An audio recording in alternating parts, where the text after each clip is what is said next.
The Indian Army, CRPF and police avert a major IED explosion in Jammu and Kashmir's Pulwama. In Arunachal Pradesh's Changlang district, Army recovers a huge cache of arms in a joint operation with the state police.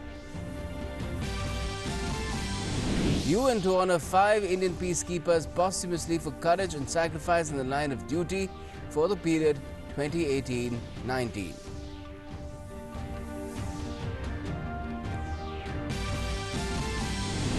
Union Cabinet Secretary holds video conference with all states and union territories. Chief Secretaries, Principal Secretaries, District Collectors take part.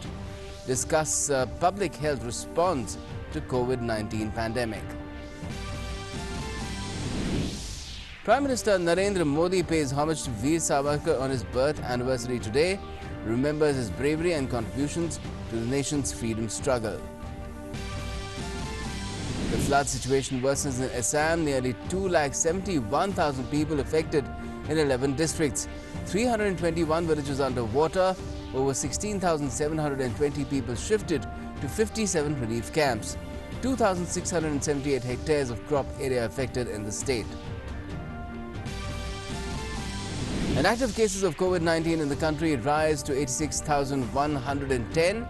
Global confirmed cases cross 56 lakh 90,000. US remains the worst affected.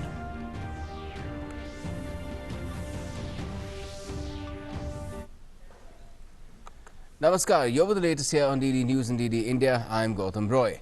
Now, in a major development, an improvised explosive device was recovered from a car in South Kashmir's Pulwama district this morning. A joint team of security forces, including the police, recovered the IED after searching the vehicle. The IED was later defused successfully by the personnel of the bomb disposal squad. IGP Kashmir Vijay Kumar congratulated the security forces for their success. किसी security force police की गाड़ी को target करता, security force के मदद से इस बहुत बड़े हादसा होने से रोक लिया।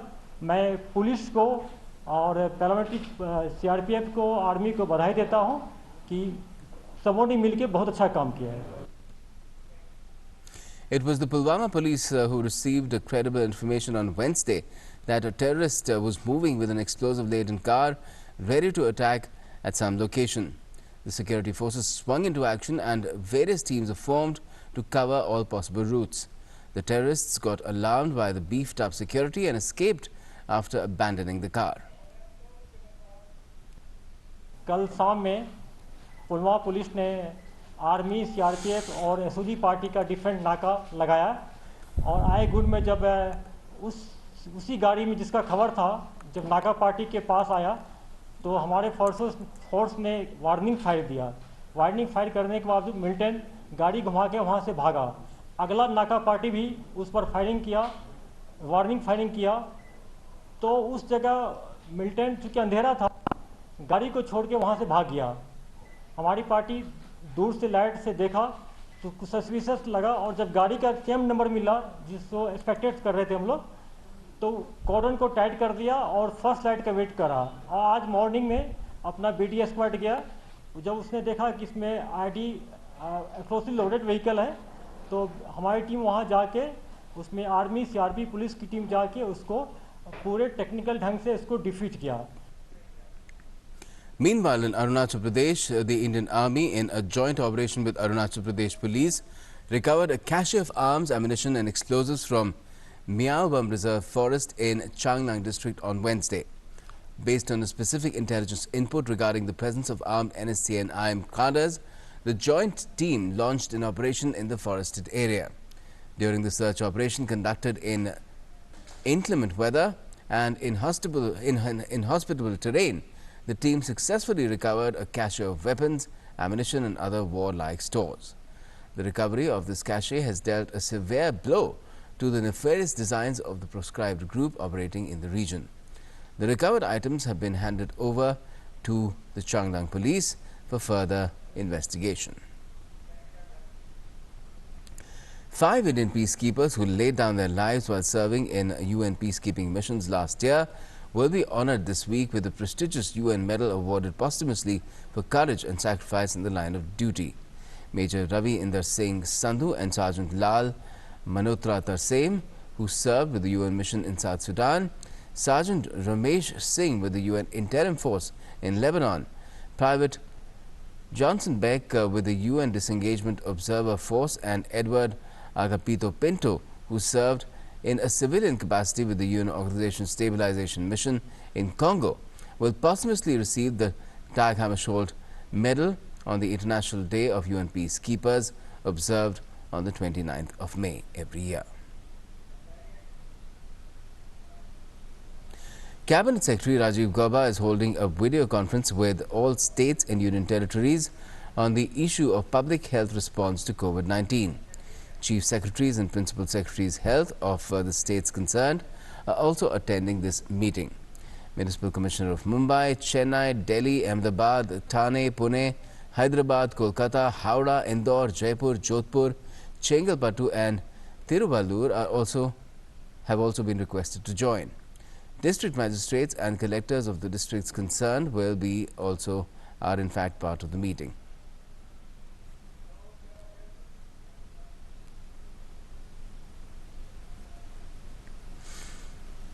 Today is the birth anniversary of eminent freedom fighter Vinayak Damodar Savarkar. He fought relentlessly against the British and spent a long period in the cellular jail in Andaman and Nicobar Islands. Savarkar wrote the history of India's first war of independence of 1857. Paying tributes to Veer Savarkar on his birth anniversary, Prime Minister Modi said, and I quote, "Bow to the courageous Veer Savarkar. We remember him for his bravery, motivating several others to join the freedom struggle, and emphasis on social reform."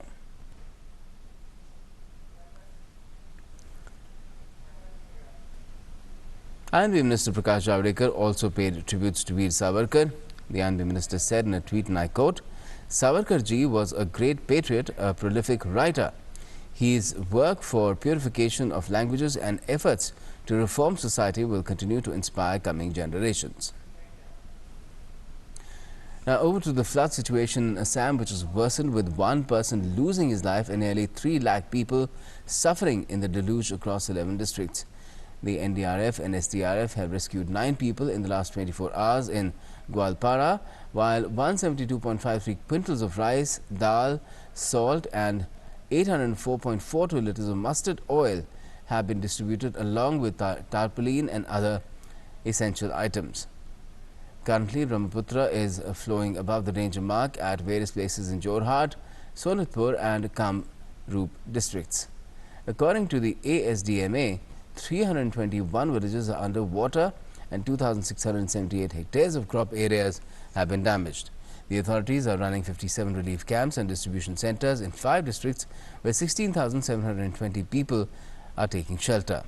Chief Minister Sarbananda Sonowal has directed officials to ensure that all COVID-19 protocols such as social distancing, hand washing and wearing of masks is maintained at the flood relief camps so that community spread of the disease can be contained during this season. Now, amidst the coronavirus pandemic, several states are also battling a locust attack. Maharashtra, Madhya Pradesh, Rajasthan, Chhattisgarh, parts of Uttar Pradesh have been impacted. The Department of Agriculture and Farmers Welfare has stepped up locust control operations in the affected states of Rajasthan, Punjab, Gujarat and Madhya Pradesh. In Rajasthan, 21 districts, in Madhya Pradesh, 18 districts, in Punjab, 1 district and in Gujarat, 2 districts have been undertaking locust control till now. At present, 200 locust circle officers are conducting surveys and control operations in close coordination with district administration and agriculture field machinery of the affected states. Locust control operations are on at full swing in coordination with state agriculture departments and local administration. The Union Agriculture Ministry has also stepped up efforts to control the spread of swarms of locusts and plans to soon deploy drones for spraying pesticides. The government has placed an order for buying 60 spraying machines from UK-based company Micron, and 2 firms have been finalized for supply of the drones for aerial spraying of insecticides for effective control over tall trees and inaccessible areas. In West Bengal, the government has started all domestic flights which have resumed in this morning. 10 flights have been taking off from Kolkata and an equal number will be arriving in the city throughout the day today. Though domestic flight operations across the country began on the 25th of May, they could not be restarted in Kolkata as the state machinery was involved in relief and restoration work after Super Cyclone Amphan whiplashed many areas of the state. The West Bengal government had recently come up with a set of guidelines for people arriving in the state in domestic flights. According to these guidelines, those entering the state must submit a self-declaration form stating that they had not tested positive for COVID-19 in the past 2 months. The passengers will also need to undergo health screening after they arrive at the airport. Asymptomatic passengers will be permitted to go with the advice that they shall self-monitor their health for 14 days. In case they develop any symptoms, they shall inform the local medical officer or the state call center. They have taken utmost care, but everything is very systematic. So we have not faced any problem. From Mumbai to here, we have not faced any problem. I think it's necessary given the conditions. It's good to take all possible precautions, and that's what I think everyone is trying to do. And it was well managed. I didn't face any issue as such, and even in the arrival there were no issues as such. Experience was good. Now just looking back to go home. The government has done their part of putting this all their effort to get us back home, so we are just grateful for that. Let me bring in my colleague Anubrata joining us from Kolkata for more on this. Anubrata, what update can you give us in terms of how many flights have taken off or landed, and how smoothly are things going, considering that Kolkata and a large part of the state is still emerging from the kind of battering that it got because of the super cyclone? Yeah, Gautam, as you know, as you have said, that the domestic air services resumed from Netaji Subhash Chandra International Airport in Kolkata, and 10 flights scheduled to leave Kolkata Airport, depart from Kolkata Airport, and meanwhile 9 of these departed, and it was said that 4 were meant for Delhi, 3 for Mumbai, and 1 for Chennai, and other 2 for Guwahati and Dibrugarh. And only 1 flight is left to depart Kolkata Airport, that is meant for Mumbai. That will leave 3:25 p.m. today. And thing is that, you know, we are standing here at the arrival terminal. Here you can see as you have find that the 3 flights are yet to arrive. It's from Mumbai, Guwahati and Dibrugarh. And all are on scheduled time, as you can see here. Gautam, what I mean to say here, that all the comprehensive arrangements here have been taken, and the passengers who arrived here expressed a sense of satisfaction that they are indeed happy that returned home, availing this domestic air services. A quarantine center, 400-bedded quarantine center were made ready. As you know, only asymptomatic patients were allowed to board into the flight, and here we found that the ambulance were kept ready, and 3 symptomatic passengers were found who were taken into ambulance to the nearby hospital. And all other arrangements were made because, you know, although domestic air services started all over the country from 25th, the state government requested to delay this air flight till today because of, as you know, as you have said, that the West Bengal was in the several districts of West Bengal are battered by cyclone Amphan, and corona pandemic is on rise, and so the state government sought time for the rehabilitation and other such things.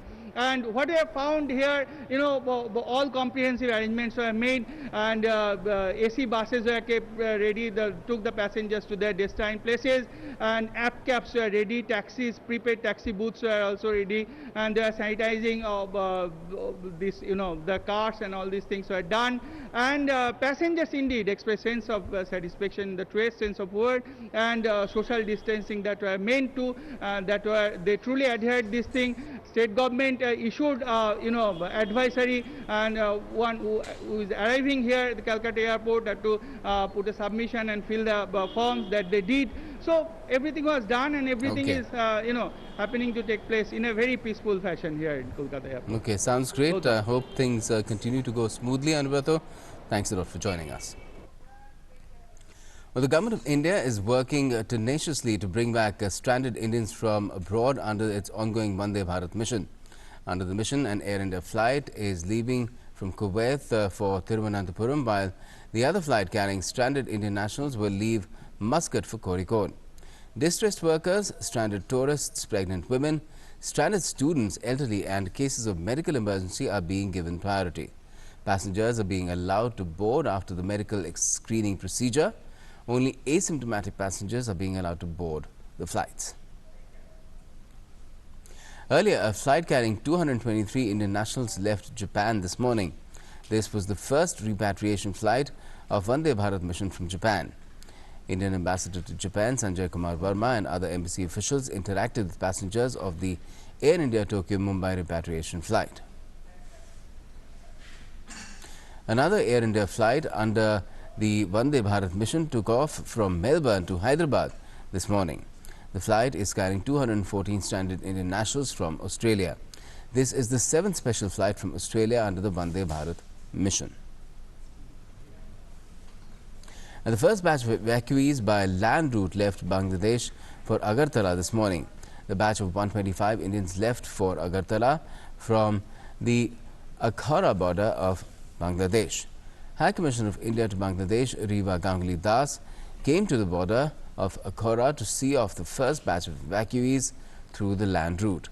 Another batch of about 107 people will go through the Sutarkhandi route in Karimganj on the Indian side to Assam and 24 people to Manipur from the same land route. A batch of 8 evacuees is planned to leave for Meghalaya through Dauki border on Friday. Speaking to Prasar Bharati special correspondent at Akhara, High Commissioner Riva Ganguly Das said before today's evacuation, about 1,500 people have been evacuated under the Vande Bharat mission from Bangladesh.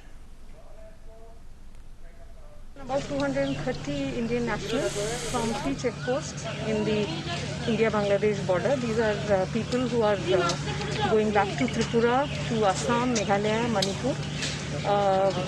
This has been quite a smooth process, and the social distancing is being maintained. All these people, once they cross into India, they will go through a test, and then, of course, they have to do mandatory quarantine facility. Tripura government seems to be very well equipped to handle this, and I hear from my colleagues that people have also started moving through Sutarkhandi Shavla, which takes people to Karimganj in Assam, and from Tamabil Dauki. So till now we have evacuated 1,500 Indian nationals by flight. 9 flights have gone, and this is the first land crossing from Bangladesh to India during the of people who got caught in the pandemic.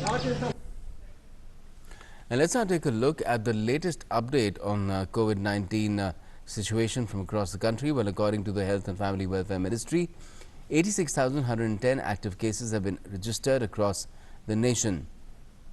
A total of 67,691 people who have been affected with coronavirus who have been cured and discharged. There's one that you can add to that who's migrated as well, while 4,531 people have lost their lives due to COVID-19. Meanwhile, the overall number of global coronavirus cases has surged to over 56,95,000, while the death toll due to the coronavirus outbreak has risen to more than 3.55 lakh. The global tally of COVID-19 patients has risen to 56,95,155, according to the latest data, with the death toll rising to 3,55,688. As many as 23,51,177 people have recovered from the disease. Now, as the world is reeling under the novel coronavirus threat, the US has reached a grim milestone as the death toll there has exceeded 1 lakh. The US has so far registered more than 16,99,933 cases of the infection.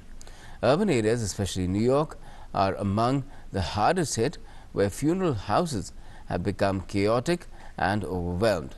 The city alone has so far registered more than 29,484 deaths, with elderly disproportionately high. World's number 2 epicenter, Sao Paulo in Brazil, is set to enter the phase 2 of the state's reopening plan, under which malls and street shops will be allowed to reopen in the city for 15 days as of the 1st of June. The relaxation will also allow real estate operations and other businesses to operate with restrictions. Nationally, Brazil has confirmed more than 4,11,820 coronavirus cases, and the death toll has reached above 25,590. It has the second highest number of coronavirus cases in the world after the United States. Meanwhile, Moscow mayor has announced an easing of the Russian capital's lockdown starting the 1st of June, after the Kremlin said that the coronavirus pandemic had passed its peak in the country. Muscovites will be allowed to take walks from the 1st of June, though they'll have to abide by a timetable for residential buildings within individual areas of the city. The mayor also called for the reopening of retail services where there is minimal contact with the customer, listing dry cleaners, laundry services and repair workshops. Moscow has been under lockdown since the 30th of March, with residents only allowed to leave their homes for brief trips to a shop, to walk dogs or to travel for essential jobs with the permit. Now, in an effort to reinforce safe and healthy practices, Gru and the popular yellow minions from the animated movie Despicable Me are spreading awareness about coronavirus. The minions are urging people to social distance and do hand washing to help fight the spread of COVID-19. The messaging became important as the world begins to reopen amid these challenging times. Hello everybody, it's me, Gru. But you already knew that. And I've got some tips to help you get through this challenging time. First, practice physical distancing. I'm sorry, I did not see you there. I've been doing it my whole life. Or there. Plus, there are lots of things you can do at home, like stay active with some sick dance moves, be daring, and whip up a new dish. I love the combination of gummy bears and meat. You can do video calls for all of your important meetings. What? Sorry. Or just have some fun. Okay, not that much fun. Now, this does not come naturally to me, but try to be kind to each other. This is a tough time for everyone. So, that's it. Stay home, stay healthy, and remember, we're all in this together. What? But totally separate. You know what I mean. Yay! And that's all we have for the moment in this edition of the news on DD News and DD India. But do stay tuned, because around the corner is Dr. Speak with me and Ritu, where we will talk to experts for you with your queries that you can send to us on the phone line as well as on our Facebook page. Anything and everything medical that is related to this current situation, which is of the COVID-19 outbreak as well as lockdown. Thanks for watching.